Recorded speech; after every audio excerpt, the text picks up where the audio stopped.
Hello, hello, hello. We have to talk about the everything rally. Is it back? Are we in a current short squeeze? And what the hell is going on? We had CPI that's supposed to be like really bad for the markets, but then we saw a massive pump, and then crypto started pumping, and then everything is pumping. So the question then becomes, what is it that's going on, and how should we prepare if there's going to be something more sustained happening in the next couple of weeks? So let me just go through 5 things that you need to know to start your day. I will just quickly begin and tell you that the UK finance minister has actually resigned, and there's a lot of pressure on Liz Truss, who was the prime minister who came in and basically just said, yeah, there's going to be tax cuts for everyone. Oh yeah, we'll get rid of the highest level of tax, i.e. the people who pay the most money, because then we hopefully will have more people who, don't mind paying 40% tax, just not 45. And so it's looking like she might actually retire as well.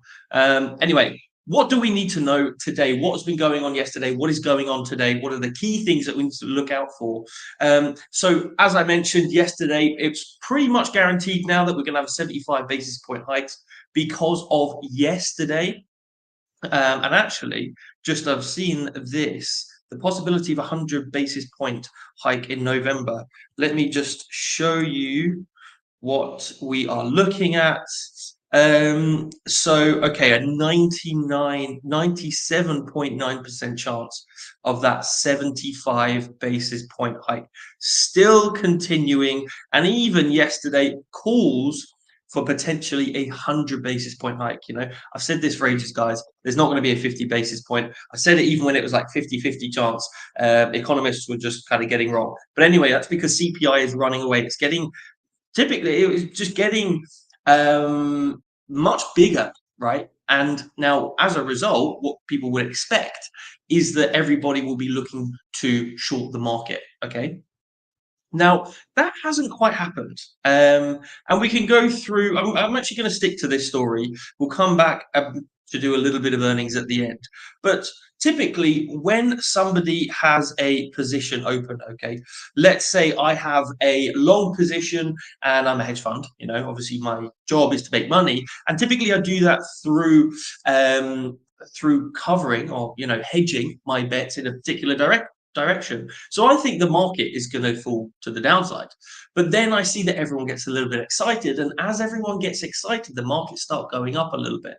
And so this is then where we end up in a scenario where we get something called short covering. Okay. So if I'm in a short position, which a lot of people are at the moment, they typically, bigger hedge funds, they're not necessarily day trading. They're looking at positions over days, weeks, and months. So what they also need to do is obviously they're going to be losing money in those opportunities. They don't want to get stopped out, for example, or they might just want to make a little bit of money to actually when the market does reverse. So they do something called short covering. So yeah, basically it refers to buying back borrowed securities in order to close out an open position at a profit or a loss. It requires purchasing the same security that was initially short sold and handing back the shares initially borrowed for the short sale. This type of transaction is referred to as a buy to cover. Okay, so like I said, they might want to make a little bit of profit on their way down. They also might want to get out of that position if they think that the market is going to, pump back up, like everyone gets excited. And so this is what we had yesterday. And so I think this is a very short-term indication, or it's a very strong indication of only a short-term trend. This is not a long-term type trend, So I don't think that we have this everything rally. And a little bit of news to kind of back this up, shall we say, is typically when we have a bottom of the market, right, we see a huge amount of volatility. And this, as you can see, is the VIX volatility index. And I often speak about this. So we can have a look. During 2020, there was just everyone was panicking. This is what's called capitulation.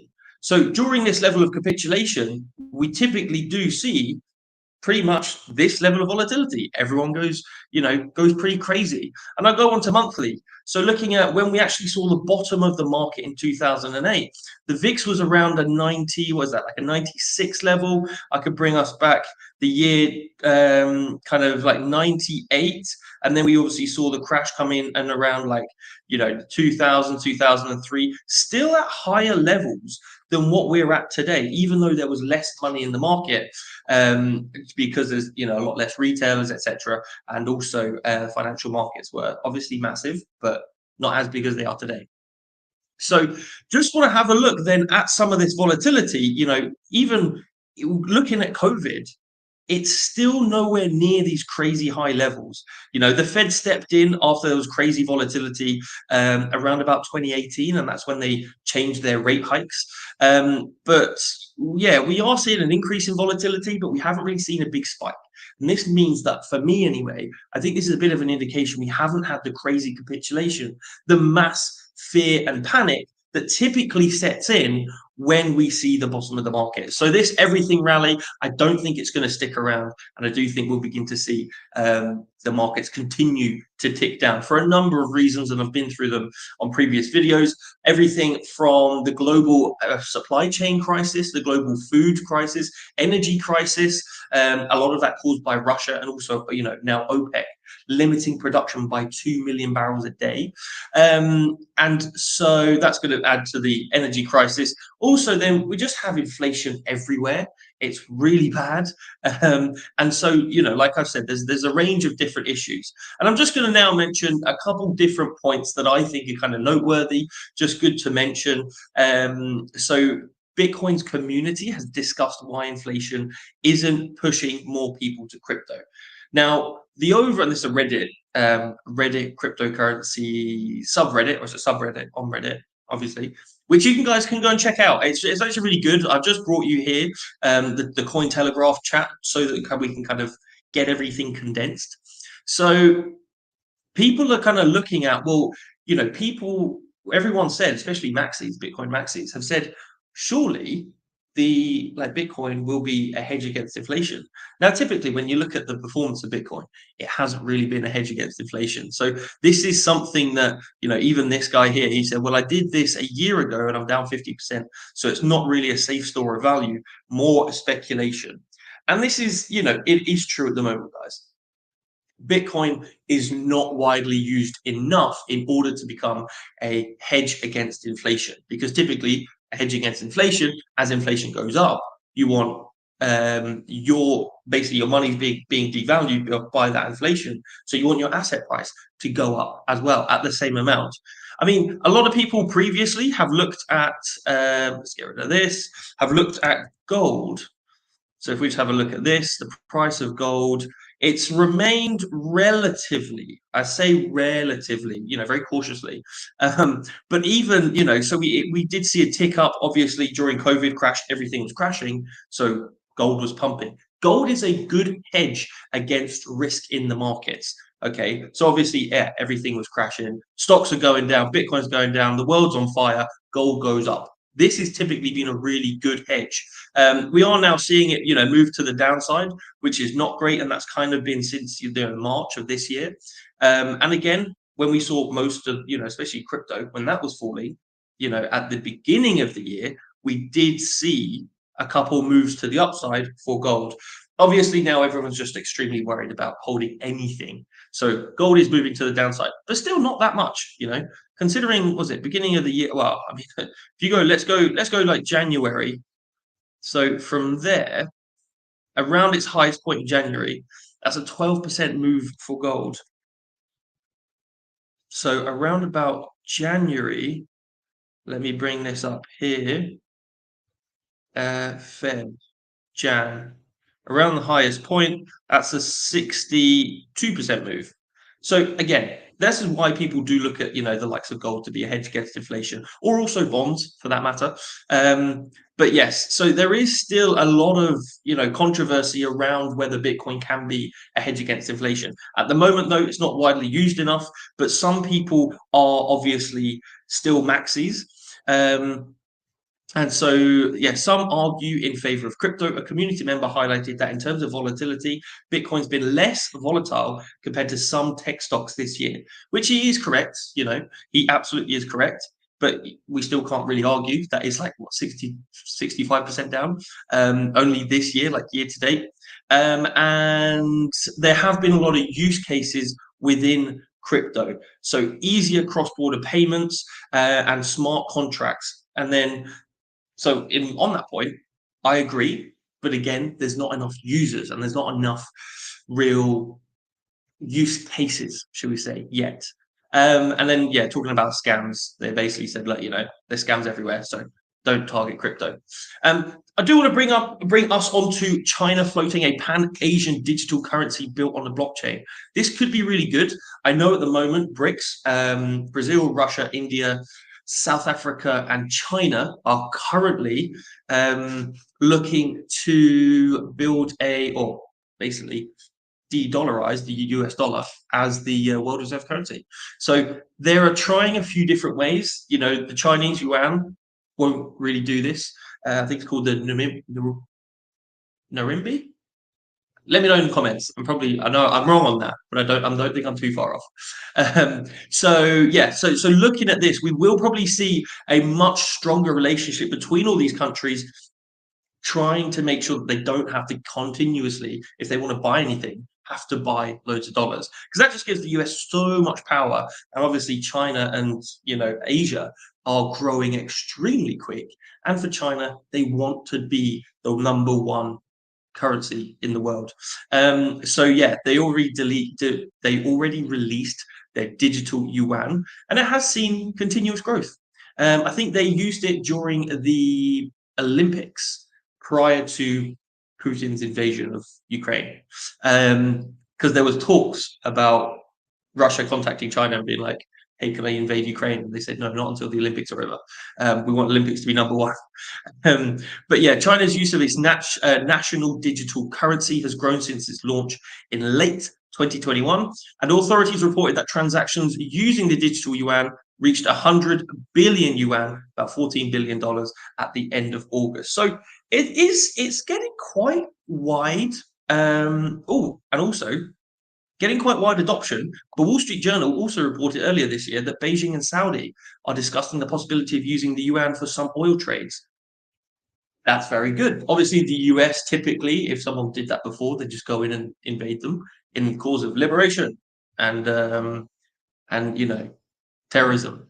But that's they can't really do that. And finally, I'm just going to mention Nigel Farage. Some of you may know him. He was the leader of the UKIP party in the UK, arguably seen to be a little bit racist, but he basically built up a party of far right activists, should we call them? He called himself the People Army. And so what he wanted to do was basically, I think it was to leave the EU. This was one of the major, served until the ex-member of the European Parliament who served until the UK's exit from the EU has voiced numerous anti-establishment opinions in the past.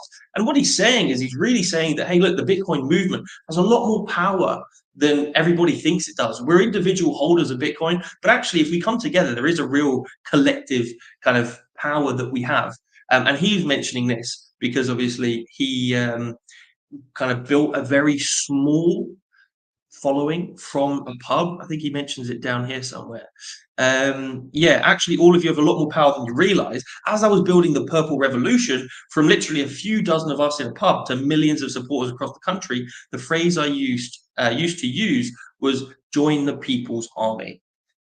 And there you go, guys. Maybe we need a Nigel Farage of our own. Maybe we need someone who can actually come and tell us about, what we could be doing, what we should be doing, and I guess how we could get Bitcoin to be a little bit more global and just tightly involved in the current financial system.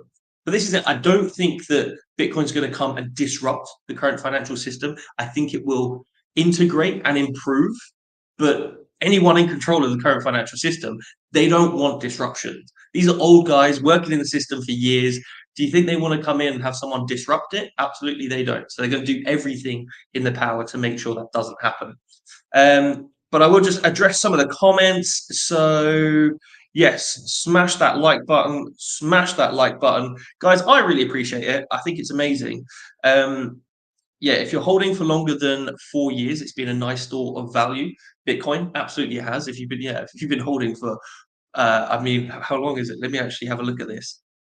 If you've been holding for any amount of time above, uh, whoa, it's actually arguable. Yeah, it's arguable here. But if you bought any time prior to November 2020, it doesn't really sound too good, does it? Any time before then, maybe up until December 17th, you have made money, which is good. And also, I think it's very rare for someone to buy here at these levels, go through all of this, not sell because they're diamond handing, and then decide to sell here. That is just extremely rare. That doesn't typically happen. um all these countries don't just hate dollar, they hate Bitcoin. BRICS is so bad for Bitcoin. Yes. Yeah, exactly. And that is, if you look at, they want control, especially China. I do think, BRICS is bad for Bitcoin, because who's number one in that association, and who is the country that's been banning holding Bitcoin, banning mining Bitcoin, everything, and that's China. So anyway, guys, I'm going to head off. Hope you have a nice weekend. It's Friday. It's Friday then. Is it Friday? I'm sort of double check it's Friday. It is Friday. Hope you got that Friday feeling. Good luck. Just be careful, like I said, with the overall kind of message here, guys. We are looking at this being a bit of a short squeeze, and ultimately, I don't believe that we're going to have too much security. Also, just wanted to mention before I leave, 45 minutes, we have the consumer sentiment. This doesn't really mean too much. We don't need to worry about that in our crypto lives. But retail sales, this is kind of another thing that might pump the market a little bit more, because retail sales, this is the report of sales of goods. So another bit of news where sales have been worse. Okay, so again, it's bad for the economy, and it hasn't really seemed to do too much to the markets. So what's going on? That's what I say. What's going on? Maybe we might have this sobering day today as everyone sells off, which typically happens. People get to the weekend, they sell off. They need to go home. But anyway, thank you very much for watching, guys. Smash the like button, and thank you for joining. Have a nice day.